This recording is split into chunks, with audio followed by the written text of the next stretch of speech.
What's up? What's up? What's up? Welcome to the All Around. I'm your gracious host, Dr. Anthony. Please tune in on Mondays at 6 p.m. for your entertainment purposes.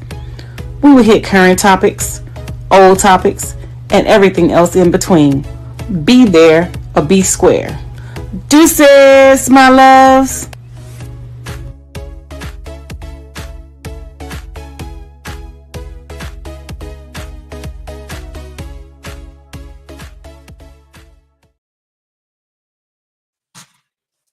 Hi, welcome to another great episode of the All Around. I am your gracious host, Dr. Anthony, and we have some hot topics that we are going to be discussing tonight. So, without any further ado, let's go ahead and bring out my producer, Mark Lee, so we can go ahead and jump the gun and get started and hop on to these topics. How are you today, Mark? I'm doing good. I actually had the pleasure of actually doing something that you do regularly, but the network Pod TV was kind enough to let me get on out of town and everything like that. So I wish I had been at the Super Bowl because I am a Gil Scott Heron fan, and I know that Kendrick Lamar made a salute to Gil Scott Heron by saying the revolution will be televised, and definitely made a dig at the president who was in attendance and all along those lines. But I was actually in Miami at a television programming conference. So I was down there, not that far from downtown, actually in the downtown area, not that far from South Beach. So I got a little bit of water, which I got a little bit more of the tan and all along those lines. But I did enjoy the fine comforts of Miami, and definitely need to make a return trip because I was enjoying that water, enjoying seeing the water, enjoying some of the fine food, including some seafood and all along those lines. So I enjoyed being down there, and it just taught me something that I've been saying for a while because I've been threatening that I was going to come up there and visit you, but I definitely got to get some more traveling out in 2025. So that's one of my New Year's resolutions that has already happened because I've been on one trip and now I got to go on some more because I enjoyed being in Miami. Need to make a return trip to Miami and have got DC, New York, and other places on my sites as well. But don't be surprised if you don't get a knock on the door. Nice. I'm in your backyard. Well, that's, you're always welcome. I have a spare room downstairs and things like that I'm getting ready to actually turn into Airbnb. But you're always welcome anytime you're in the area, come and cop a swat at my house and hang out and things like that or whatever. But, we have some hot topics that we, want to jump right into, and one being the Super Bowl. Yep, the Super Bowl was great. Like I said, I love. But although I didn't watch the Super Bowl, yes, although I did not watch the Super Bowl, I still was rooting for Jalen Hurts to win, and I'm so glad that he was able to win. And I think what worked in his favor was when the controversy came out about the referees making the wrong calls for the Washington Commanders and how some referees were cheating to make sure that certain teams got advanced and got where they are and things like that or whatever. So I think that gave them a like that. But congratulations to the Eagles and things like that. Your Super Bowl win. We're super proud of you, Jalen Hurts, and continue to do what you do. Now, with that being said, let's go ahead and talk about this Kendrick Lamar concert that he put on at the Super Bowl. That was one of the most amazing shows that has ever come through the Super Bowl. And I've been seeing a lot of people on social media saying that they did not like his show. It was just not there. If you in the show, then the show was not there for you. White people, sorry, the show was not there for you. This was not a show that was for, inclusivity and things like that. This show spoke directly to Black America, starting with Samuel L. Jackson and, Uncle Sam and things like that, going into the Squid Games, going into, each little thing, and hear him teasing about, not like us. So the show to me was an amazing show with a lot of symmetry, a lot of symbolism. Social media has been saying that, just random folks on social media, oh, they didn't like the show. It was boring. But sweetheart, you're one of the ones that Harriet Tubman would have killed or left behind. You're not, like he said, you're not like us. The show was meant for, for the culture, for the people, for the woke, for the down people and things like that. And those who got it, got it. Those who didn't, sorry, it just went over your head. You know what I'm saying? So, that was the blackest Super Bowl ever. And when I tell you, we have History Month, Black Super Bowl, it couldn't get any blacker. You know what I'm saying? So, you know, we are so pleased over here. We are so down over here, and we are so amazed for the culture. And that's why Drake is concerned. This is another prime example why Drake is not, you know, down for the culture and things like that or whatever. You want to be in the culture, but you're not a part of the culture. To understand that, you know, he's pulling little shots about, you know, he's gonna sue if, you know, Kendrick performed the song. But you started it by talking about his wife and his children. So he amped it up a level and went into your background to go dig up some things. And not only did Kendrick dig some things, but fans dug up some things. And a lot of the things like the whole, you know, famous, the infamous A minor came from a fan. You know what I'm saying? So, you know, it's not just Kendrick Lamar putting things out there. Fans are actually putting things out there. So, you know, when you come for the culture, you have to be ready for the culture. You know, Yep. for No real. doubt. In the South, we have this thing what we call playing the dozens. Mhm. Playing the dozens. So if you don't know what the dozens are, I'm about to explain what the dozens are. So when you play the dozens, that means because in DC they call it joning. You know what I'm saying? But we're not joning because playing the dozens mean that you're talking about everybody. You're talking about the grandmammy, the grandpappy, the, you know, the cousins, the aunties, the uncles, the retarded ones, the slow ones, everybody in the family. There's nothing off limits. Kendrick, you know, went after Drake and said that, you know, he's a certified pedophile and things like that. Nothing was off limits. He, you know, Drake started it with talking about his family, his wife, and things like that, or whatever, his children. So Kendrick just finished it off. So when we play the dozens in the South, nothing is off limits. We go for the jugular, and that is exactly what Kendrick did. He went for the jugular, and Drake played, you know, and he didn't think that it was going to go as far as it went or whatever. But Kendrick, he submitted it. You know, he A around his neck, you know, A minor meaning, you know, a small child, a young woman, or whatever in symbolic terms, A minor, you know what I'm saying?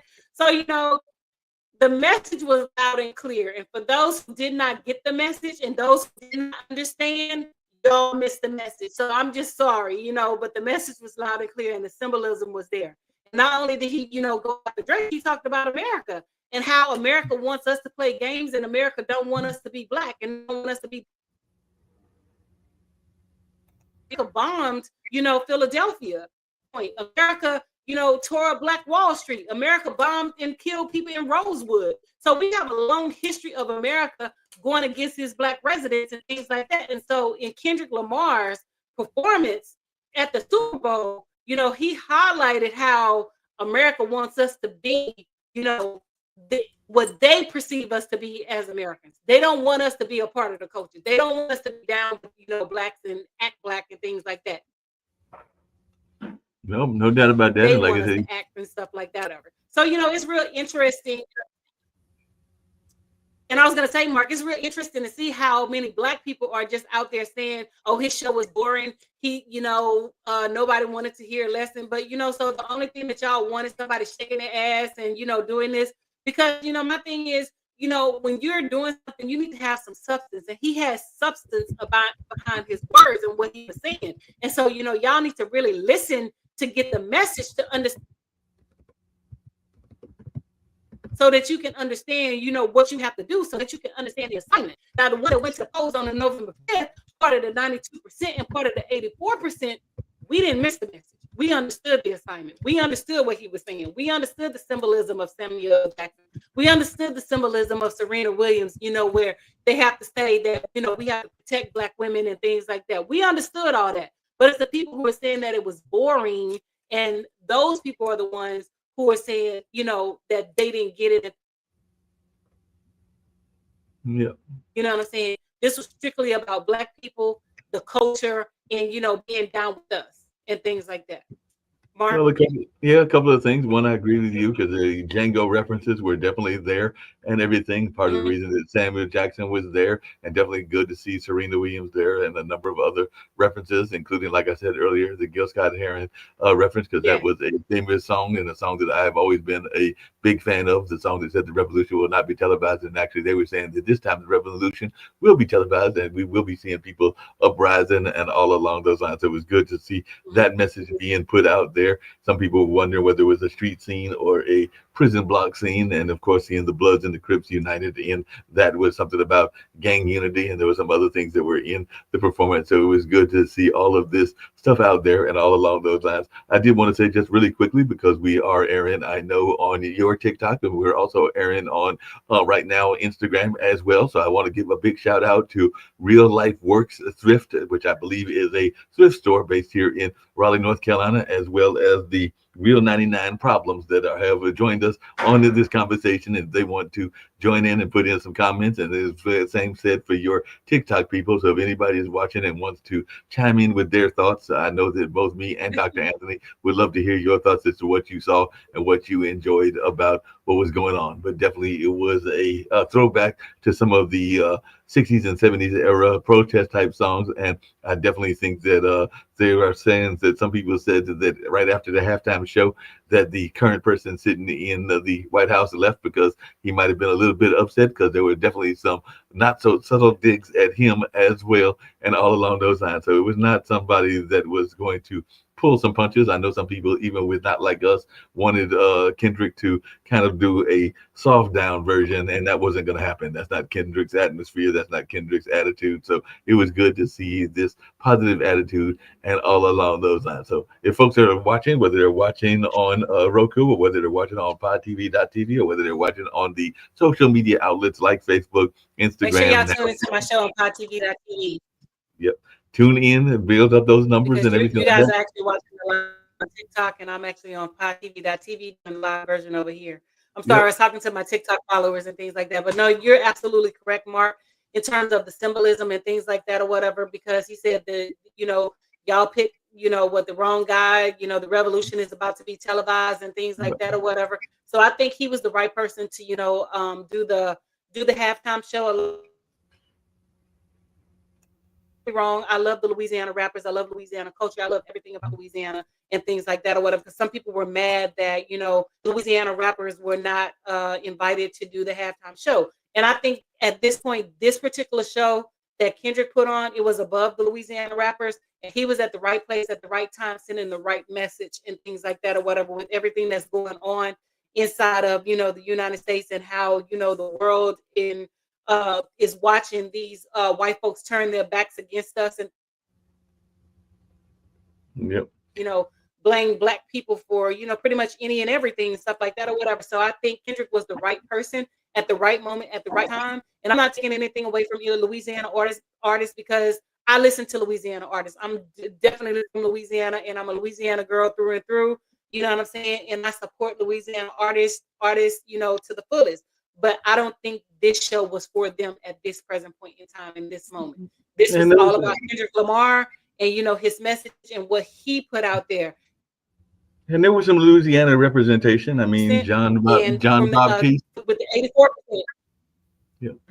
But there was some Yeah, and Louisiana. Lettucey was Louisiana, but I'm just talking about, they're talking about the whole, halftime performance or Yeah, whatever, and not then the they, beginning show. no, and then they missed But that because Lettucey is Louisiana, John Baptiste is yes, Louisiana, if I remember correctly, and they did a great job and all along those lines. I did have a question for you, Dr. Anthony. Actually, two yes, questions, because there were two things that are always part of the Super Bowl, and some people are glad that this took part, and other people were not that pleased because of his own reputation and something like that. I think he might have even come out at one point and supported the man that is currently in the White House. But there was this other commercial that was aired that had featured Snoop, and it featured Snoop with Tom Brady, and it was one of those anti-hate commercials and all along those lines. So I just wanted your take on oh, that. anyways, he's canceled. Nobody was listening to that.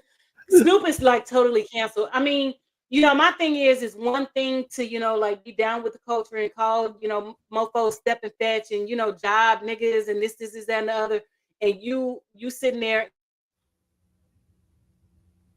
leading the charge, Snoop, about black men who was gonna be their job nigga, who you was gonna talk about, and we've shown the video and things like that or whatever. So we just feel as the black community, We just feel like it was a slap in the face for Snoop to even, go and perform for this white man and for what he stands for and what he believes in. But it was a calculated move. And Snoop got to understand this was it was a calculated move on their part and things like that or whatever. He was just playing into, something, that he doesn't understand why Black people turn back on him.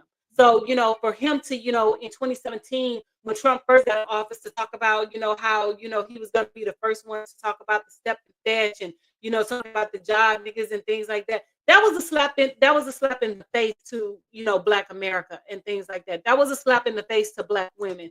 That was a slap in the face to the Black culture. So Snoop, he's totally canceled. Nelly is totally canceled. Young Boy, whoever, he's totally canceled. He was never in the picture anyway, but come on. I hear you. Black dollars is what made him who he is today. It wasn't the white dollars. So you sold your soul and you sold yourself for a few dollars just to say that you rubbed elbows with Trump and his supporters, and he wasn't even there. You know what I'm saying? The same thing with Michelle, when we begged her not to go and perform for Trump, and she's talking about she want to perform because she wants to unite the country. What country did you unite? We're divided. We're always going to be divided. But one thing that we can do is we together as the culture. We can stand together in unity as one because we already know what we're fighting against. We're fighting against some Latinos. We're fighting against, Palestinians. We're fighting against the white folks. We're fighting against all these other races. We're fighting against the Asians. But the one thing that we should not be doing is fighting against each other.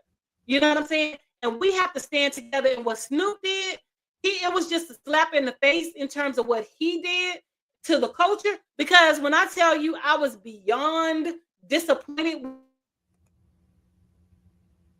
form, Kelly, you can listen to his words and his speech, and you can tell he's, unintelligent and, things like that or whatever, just based off of his speech. He has to respect the office, but you're not respecting the people who got you to the point where you are. It was those Black dollars that got you to that point. It wasn't nobody else. When you was out there trying to get a kidney for your sister and the culture turned against you, you should have learned then. You know what I'm saying? That you were trying to get, and this is Nelly. Mm-hmm. Sister, and nobody stepped up to help you save your sister. So this is another reason why people are not supporting you guys and things like that, because it was a slap in the face for the culture. And when we say we're down for the culture, we're down for the culture because Black dollars move in boardrooms. Y'all can say, we can use Target as an example. Just last week, Target lost $15.7 billion alone from Black people not supporting that company because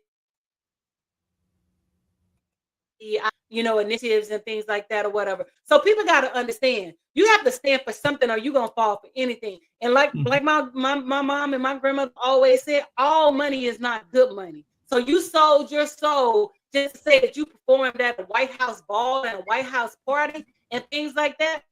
Snoop, Nelly, the other young man or whatever, for what? For what? Because it's the culture that is going to save you. It's the culture that is going to embrace you. Now you getting on social media, you playing gospel music. Nah, nigga, don't play gospel music now. You should have been playing gospel music when your ass was up there performing for Trump. So now you have to deal with the repercussions of your actions. This is a consequence of your actions. So no, we're not trying to accept you back into the Black community because it was a slap in our face that you went up there and you performed for that white man when you already know that this white man don't like Black people. This white man don't respect Black women. This white man does not have an ounce of in his body. And it's shown throughout his tactics and what he is doing today with bringing Elon Musk in, somebody who has not even been vetted by the Senate and things like that, who's giving him, open access to our information and things like that. But Snoop, it was a Cheers slapped in my face, Mark. Yeah.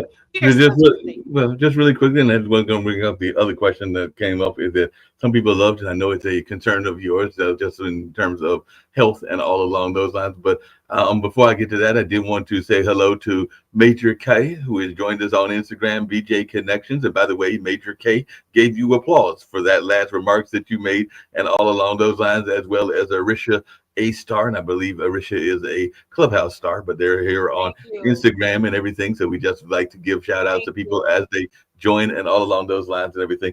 I know that we've talked before on the show, and one of the commercials, some people might have thought that it was a little bit too over the top because it definitely talked about the power that you women have, particularly with a certain body part and everything. But it was a commercial that showed the women mammary glands, the breast, and all along those lines. But it was really bringing awareness to something that is a significant issue in our community, which is breast cancer. But it did show several images, including from movies and other things, where the breast was the star and all along those lines. But it was really a commercial about breast cancer awareness, and that it is a issue throughout society. And I know that it's been an issue in some of your family as well. So I just wondering your take on that commercial, if you watched that commercial, and if you found it to be an effective commercial, because I did find it one of the more effective ones that was out there. To be honest with you, I did not watch any of the commercials.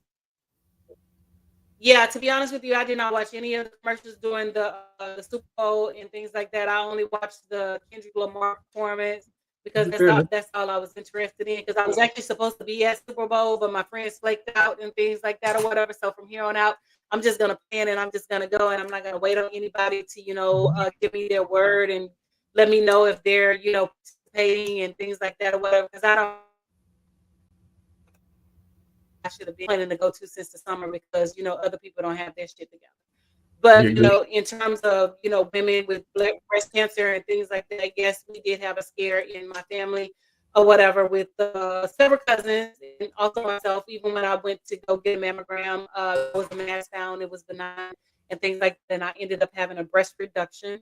And I talked about this on like several shows or whatever. So me personally, I just like to tell young women, if you have the opportunity,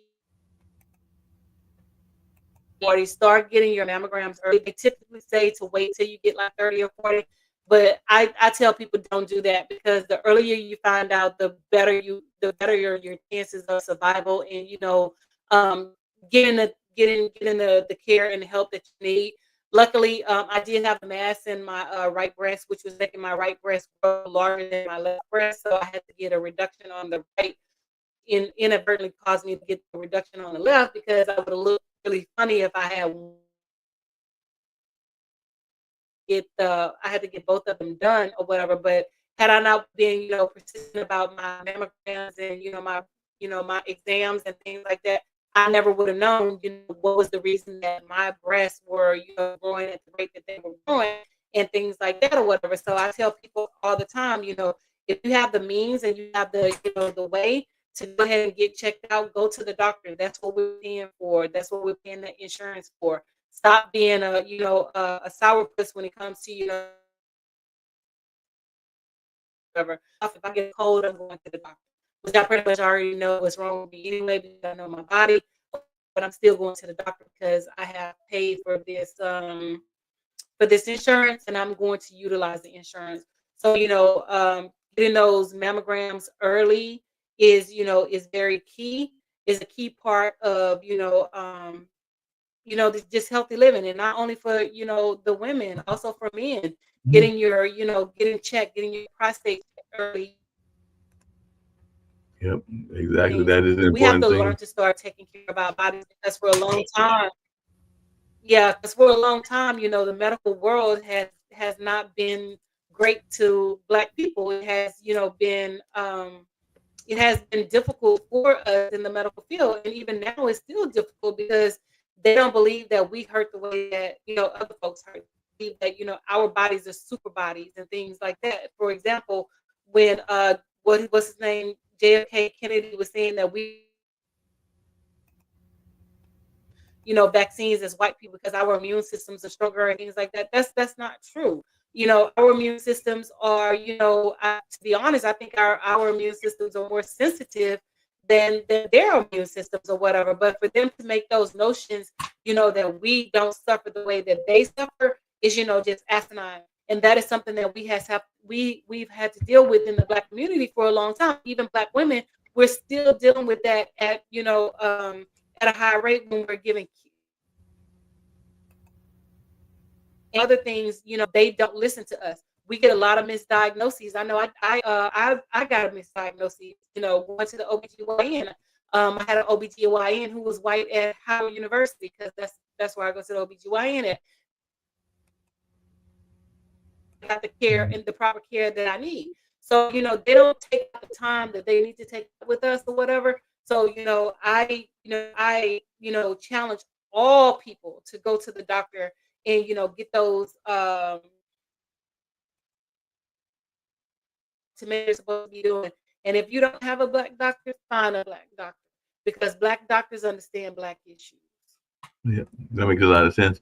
Just really quickly, it was fun. I know you weren't watching them and everything, but I'm not saying that I was a big fan of the show, but I did love the scene that was the fun scene and the joking scene from When Harry Met Sally. And that was another one of the commercials. There was a play on that, because I think whatever the product was, that was having them do that same fake situation that happened in the restaurant. That was the famous scene from When Harry Met Sally. So it was good to see a cultural scene recreated for a commercial, and made me laugh and everything, because I do remember that scene when the woman faked the orgasm in the middle of the restaurant. So they used that as a part of one of the more effective commercials, and all along those lines. But definitely that was just enjoyable. And a lot of people, speaking of coming back to the Super Bowl, were glad that for the first time ever, no matter who you were rooting for, and it does sound like you were rooting for Justin, this was the first time that we had two African American quarterbacks going up against each other, and all along.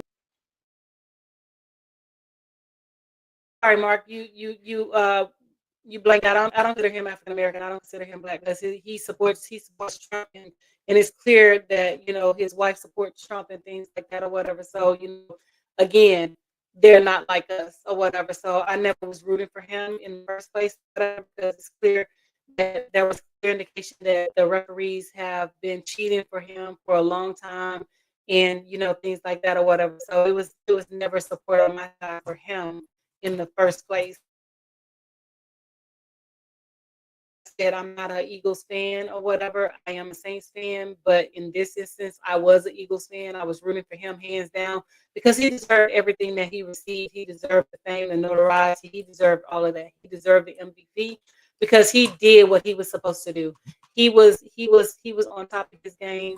He represented well, and he went out there. He showed up and he showed out. And he handled his business and No, things like that.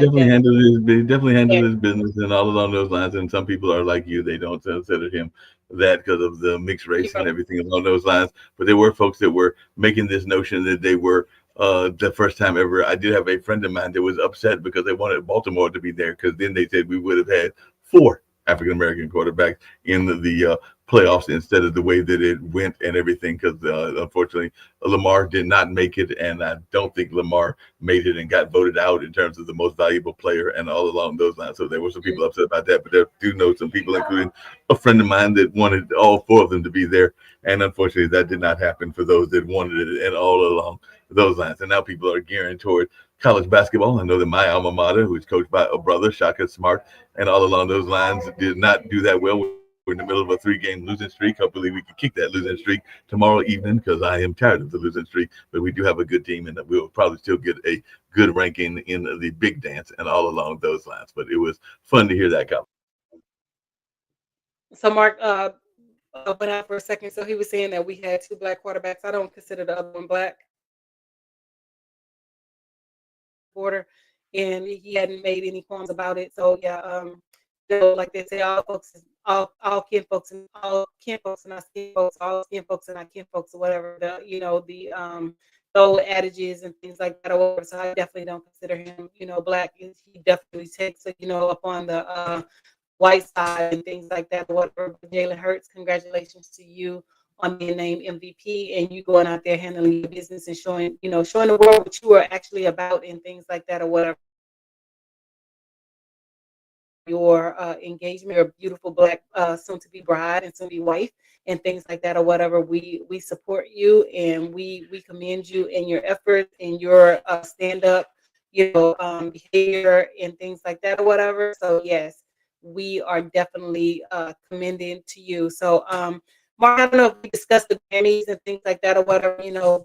They were clutching their pearls. When Beyonce won Album of the Year for Cowboy Carter for country,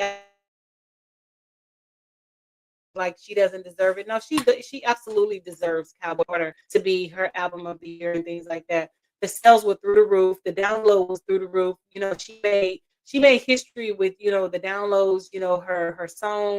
Her songs and things like that or whatever. She also put the spotlight on Black cowboys and Black country music singers and things like that or whatever. Their support went up to like over 100% as she was as she highlighted whatever Shabusi, Tanner Adele, and the other ones who performed with her and things like that or whatever. Her show was another show that was just immaculate and just spectacular. And quite naturally, the MAGA supporters were like, the show was horrible, just like they said about Kendrick's show, which Kendrick's show was amazing. That it was horrible. They didn't understand it. They couldn't understand what he was saying, and things like that or whatever. Baby, the shows were not for you. This is strictly about Black people business and things like that or whatever. It was not meant for you. Okay, so Cowboy,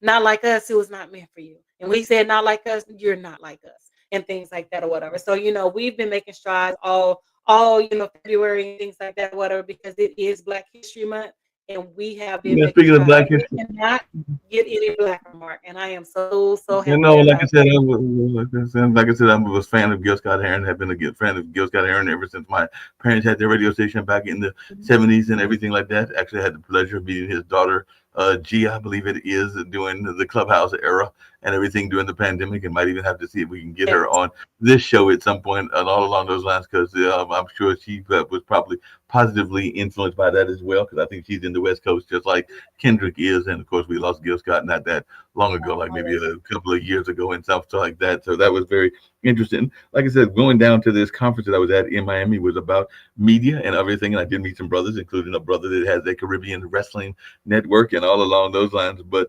apparently on February 1st, 1995, 30 years ago, two middle-aged African American entrepreneurs bumped against a digital divide that separated Black people from modern technology. They burst through spectacularly, and the divide was not merely black and white. It separated aware and ignorant, educated and poorly trained corporate and workers, and looks like we as a people were stuck in the bad side of that. So Ray O. Harris and Stafford L. Battle self-published a book entitled The African American Resource Guide to the Internet. This was perhaps the only publication focused primarily on the internet for Black folks at that time and everything like that. But it does seem like we're still in the middle, and I know you're involved in this space in the world of internets and technology, where this internet divide is still happening in our society. I know we've got some Black stars that are part of the you know influencers and stuff like that, but in terms of the digital divide, it is definitely out there. And apparently Stafford Battle is an Afro-futurist, and his published websites include staffordbattle.org and afrocyberspace.org, as well as sbattle.com. But as one in the education space, I was just wondering your thoughts on this digital divide, because we are still in the middle of a digital divide, and our people are not always doing as much as we probably should in the AI digital world. But you are in that space, so I just wanted your take on that. Well, the digital divide has been going on since, like forever. And I don't think it's really necessarily about the AI. It's about getting people connected to the internet and things like that or whatever. And so we still have places in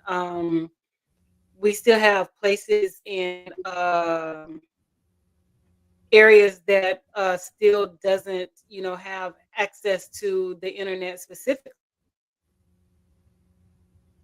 whatever. So it's kind of hard to say, in terms of AI or whatever, because we do have people that are in Silicon Valley. We do have Black people that are in Silicon Valley. But when I think of digital divide, I think of people who are in rural areas, and those people who are having problems just connected to basic internet and things like that or whatever, where they don't have fiber optics and where they can't get fiber optics, and some of those people are still using like dial up, and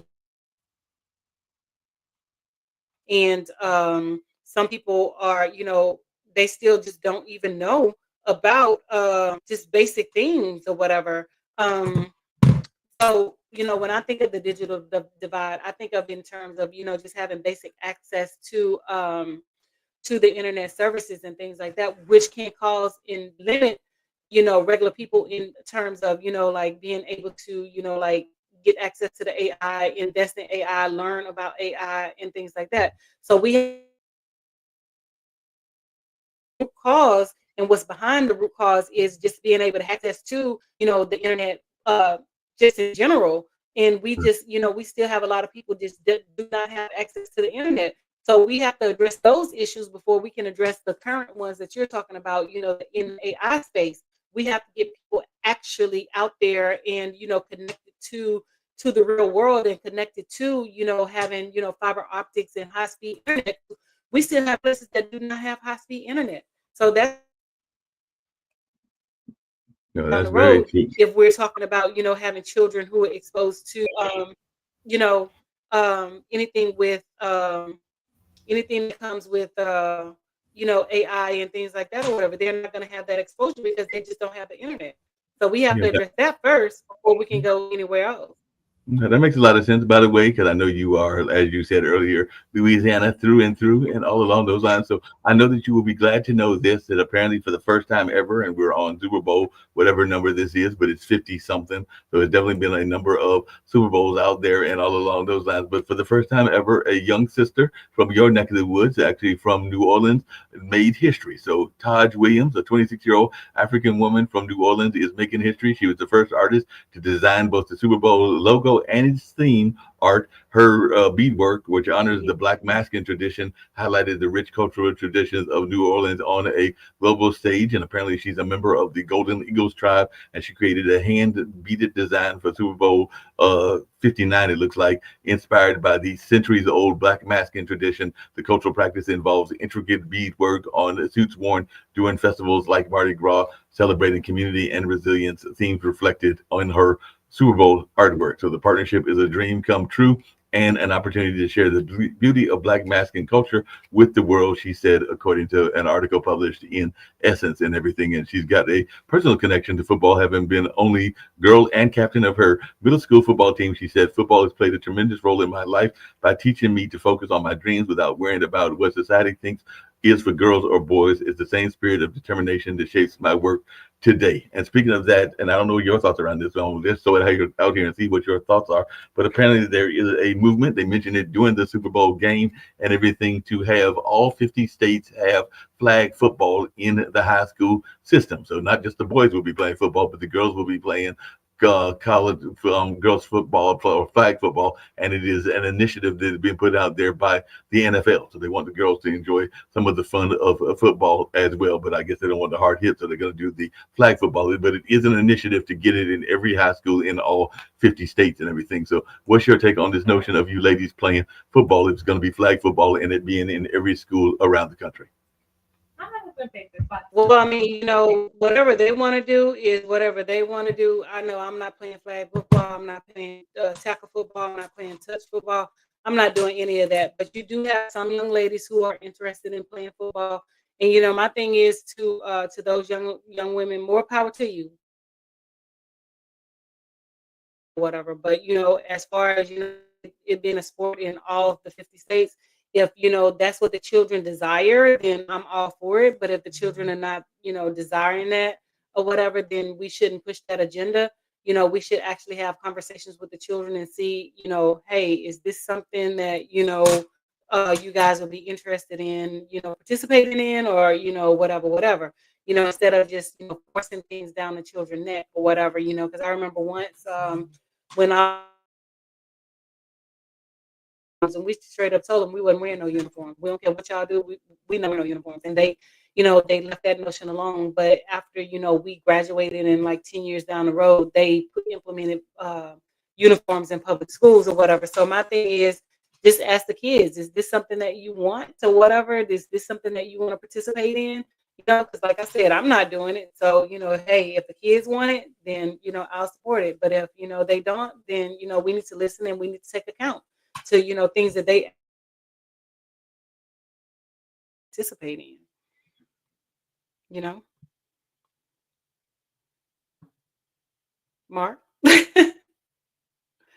You're on mute, Mark. There you go.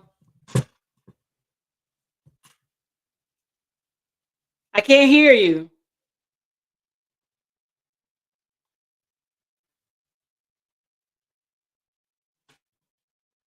I can't hear you, Mark.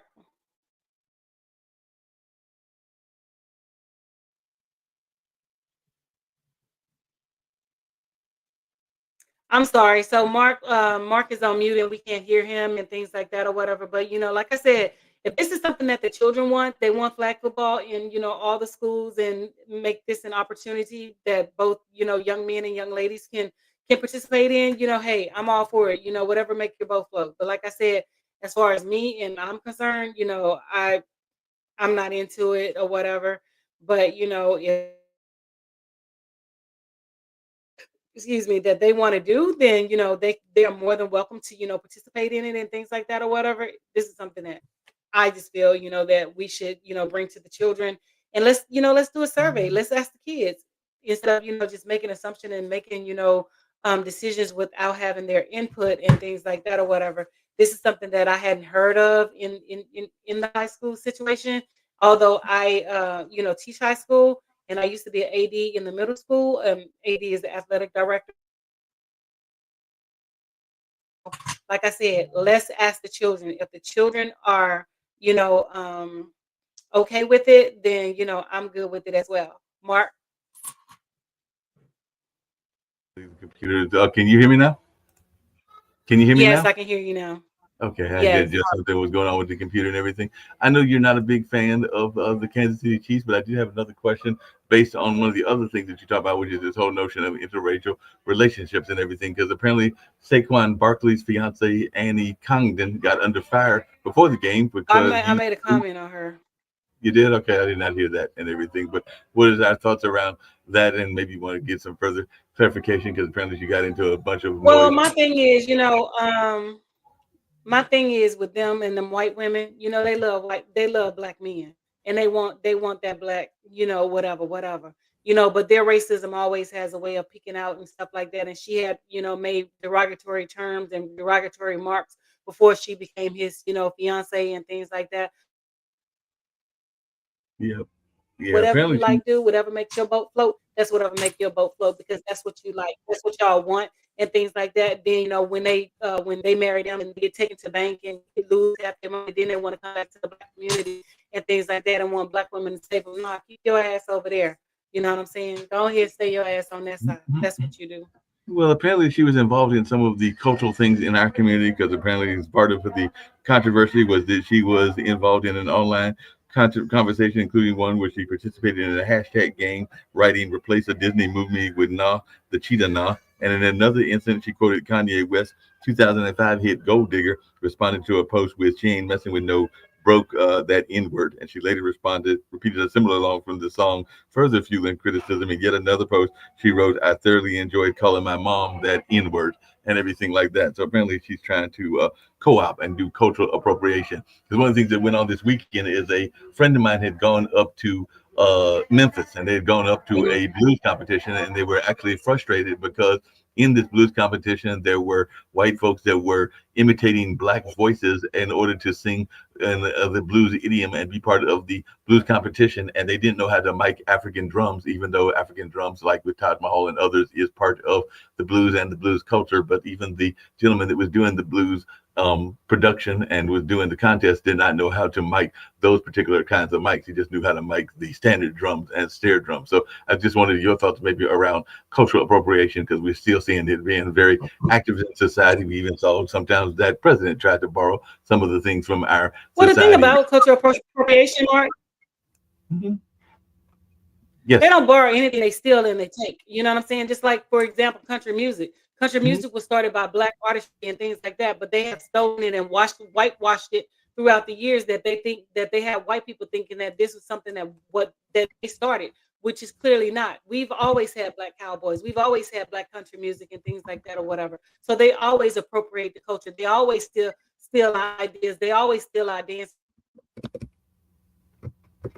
The white Yeah. people were getting paid, significant amount of money more than the black creators, and the white people were stealing their stuff. That's why they had to come up with ways to protect their content, protect their dance move, because the white people would study their dance move, do their dance moves, and get paid way more than the black people who actually created it. So there's nothing new about the cultural appropriation and things like that. But they want to always say, they want to gatekeep their spaces and things like that. That is not your space.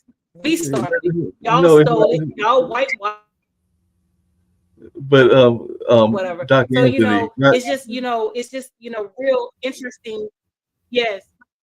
but I was going to say it's I'm interesting you sorry. said Go that. ahead. 'Cause it's interesting you say that because yesterday there was a young lady that was having a birthday party here at the cultural center for her 2-year-old, and there was an older gentleman, probably a little bit older than me, so it might have been late 60s or early 70s, but he was talking about the nature of how this society was built, and he did give the Chinese some credit for the railroad and everything like that, and he did give, of course, the migrants some credit for some of the farms, and of course, what we did in terms of the major farmland and everything. But he actually brought up something that you just brought up, which is the notion of cowboys. Because originally in American history, white cowboys, if you watch some of the old TV shows, you would see that they were called cow hands, while the black cow hands were the ones that were called cowboys because of the whole notion of boys and everything. Correct. So contrary to the homogeneous imagery depicted by Hollywood and history books, cowboys of color had a substantial presence on the Western front, and we know that even from some of the movies like Posse and everything like that. But the black cowboys faced discrimination economically and socially, similar to the rest of the country. And in old Western movies, heroes often wore white hats and villains wore black hats, with white associated with righteousness and black with wickedness. But the notion of cowboys, which people like to talk about, even some of those people in the West, in the Western part of the country, is actually rooted in, as you were just saying, black history. In American history, like I said earlier, white cowboys were called cowhands and the black cowhands were called cowboys. And that whole term of derogatory term boy was used because they were African American and all along those lines. So people need to understand that part of the history, and even in the race car, because I know that this is a week, not just as a Super Bowl. Well, not even just that, I'm just going to add really quickly, and then I'll let you go and finish that your Mark, story. Know what I was gonna say? Not even just that, even the Lone Ranger, the whitewash the Lone Ranger. The Lone Ranger was actually black. Yeah, What I'm saying? exactly. Even Stagecoach Mary. Yeah, Stagecoach Mary was actually a black woman who delivered the right. mail, not a white woman. So, the TV shows has always whitewashed everything. And people who, those are the ones who are, left, out in La La Land, even when, we can really back into the Super Bowl, when Kendrick was on there with the imagery and things like that, giving us a historical lesson and teaching, about, things that we're going on, that's happening today and that's going on right now or whatever. People talking about his show was boring. You know what I'm saying? The show was not meant for you, sweetheart. You would have been one of the ones that Harriet Tubman had to kill and leave behind, because your ass would have went back telling Massa, they escaped. You have to understand, you not like us or whatever. So the message was not for you. You know what I'm saying? Because like they say, all skin folk ain't kinfolk and things like that or whatever. So you missed the message. That's why it was boring to you, but it was boring to us, the ones who got it, and the ones who understood. You know what I'm saying? So, without that knowledge base of, black history, black American history or whatever, a lot of people are lost, and a lot of people don't understand, when you have artistry like Beyonce that's coming through history about her songs and things like that. Kendrick Lamar, who is teaching history and teaching symmetry and, about starting the revolution and things like that through his work and his songs and things Right. like that or whatever. So people just gotta understand. You need to go back and read. You need to enlighten yourself so that you can understand your own history. So you can stop being out there, trying to put mayonnaise on it and whitewash it with these white folks. Go ahead, Mark.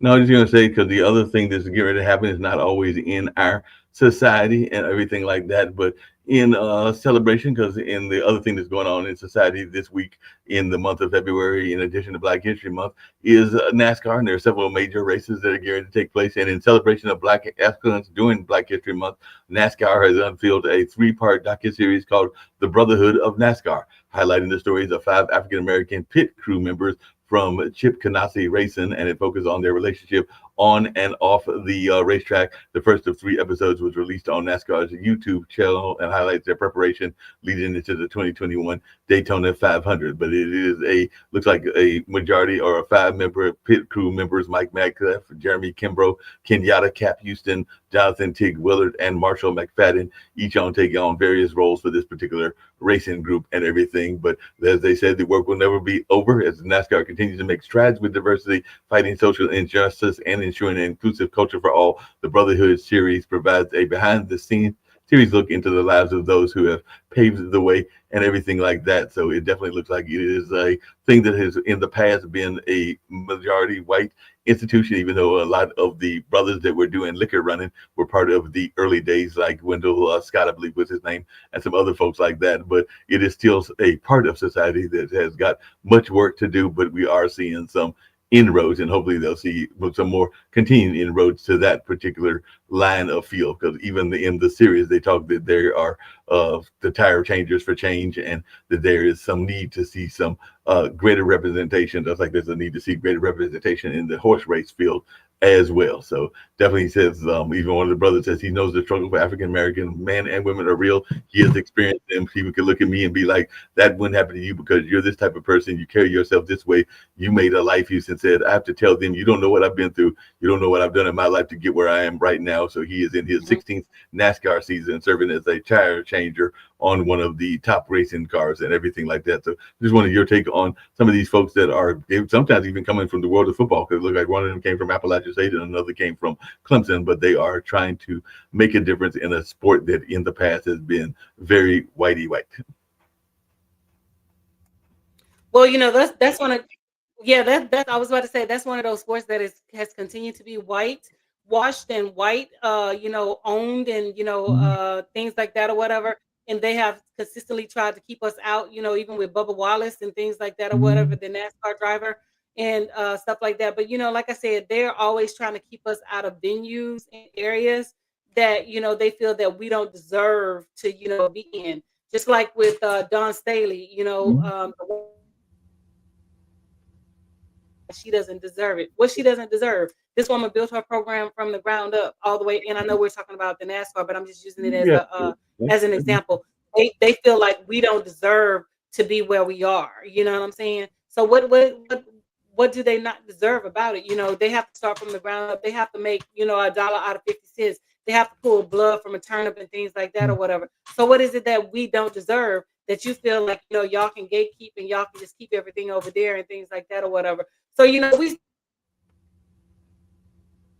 still have a long road to go, and we still have to continue to fight because we're still having a lot of firsts and things like that or whatever. So it's just heart-wrenching or whatever for people to just hate you for existing because of the color of your skin, because you look different from them, because you act different from them, and things like that or whatever.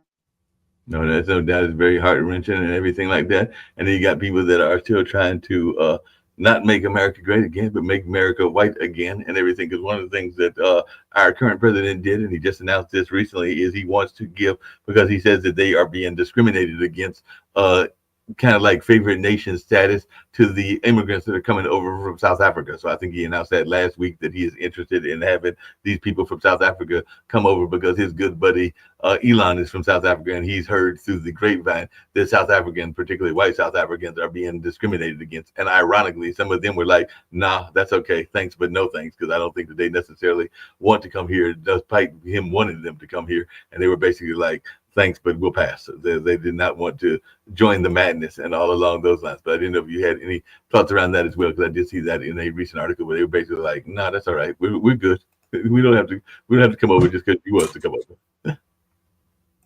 Well, I mean, it's all about, like I said, it's all about the white South Africans and things like that or whatever, because, clearly they're white and, they own most of the land that's in South Africa. They own 70% of the land, the stolen land or whatever.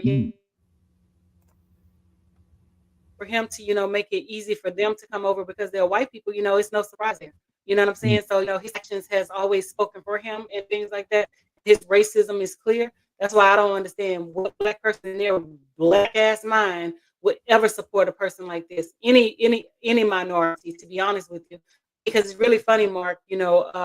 I've been seeing on social media about even the white folks talking about they regretted their voting for Trump and things. Well, you voted for him. This is what you wanted, and y'all man women said that we were going to take a step back and things like that because we're not fighting your battles no more. So y'all still mad. So Yes. my thing is, it's no surprise with what this man is doing and what he wants to do. Not surprising to me, but Clearly. maybe if you kiss the ring, you get some benefit and everything. Because as we were talking and winding down this show, I just happened to look up at my news feed and it sees, and I know that he met with the current president and everything. But the Justice Department has instructed federal prosecutors in the Southern District of New York to drop the bribery cases against New York City Mayor Eric Adams. And we do know that Eric Adams, just like Trump, has had some issues and everything. And I do know he went down there and apparently kissed the ring of Trump and maybe said he was going to do this or that with the deportation. And because of that, they are now saying that the Justice Department has instructed the prosecutors to drop the case. And I thought that at one time they said they had an airtight case, but now that he's kissed the ring, I guess he's gotten off because of having kissed the ring and all along those lines. But I don't know if you got any thoughts around that, because I just happened to look up into my news feed and there's basically like, they were going after him hard. Then he went and met with Trump and now they're not going to go after him. That sounds like a kiss the ring moment to me. Like I said, oh, of course, like I said, all these, sellouts and, things like that or whatever, like Cat Williams say, whatever's done in the dark is going to come to the light and things like that or whatever. So it's just a matter of time before all this foolishness comes to the light and things like that. So, you sold your soul, you sold yourself, you done some things or whatever, but in due time, it will come to the light. In due time, Trump will get prosecuted. In due time,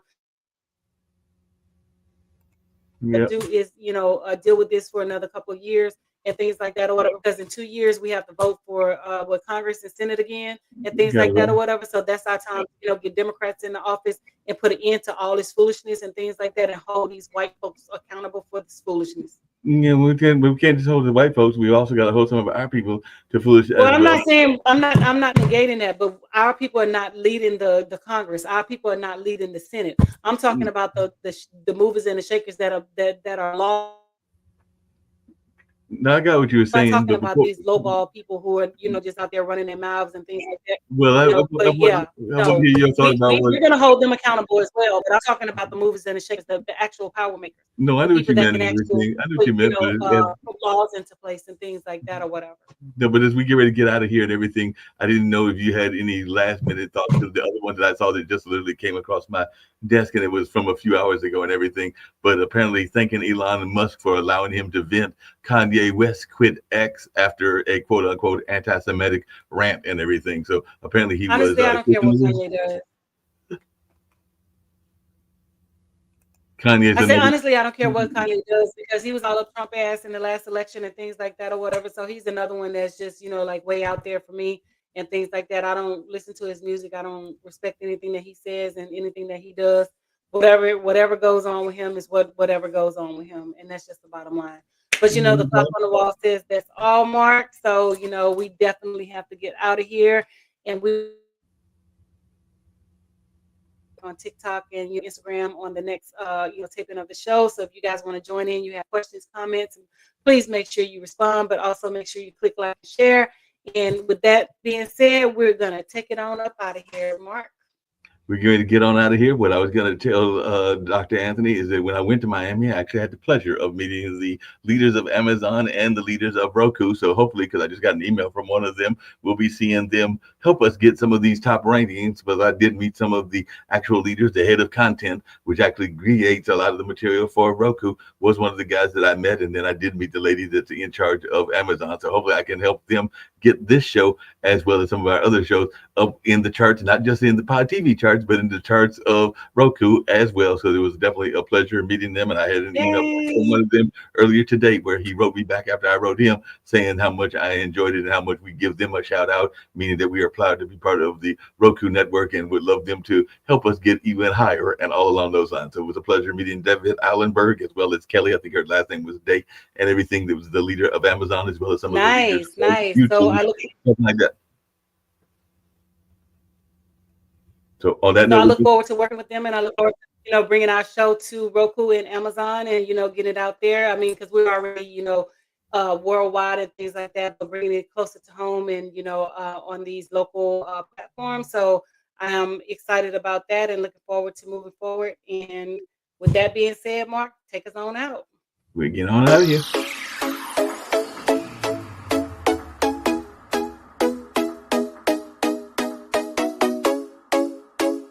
What's up? What's up? What's up? Welcome to the All Around. I'm your gracious host, Dr. Anthony. Please tune in on Mondays at 6 p.m. for your entertainment purposes. We will hit current topics, old topics, and everything else in between. Be there or be square. Deuces, my loves.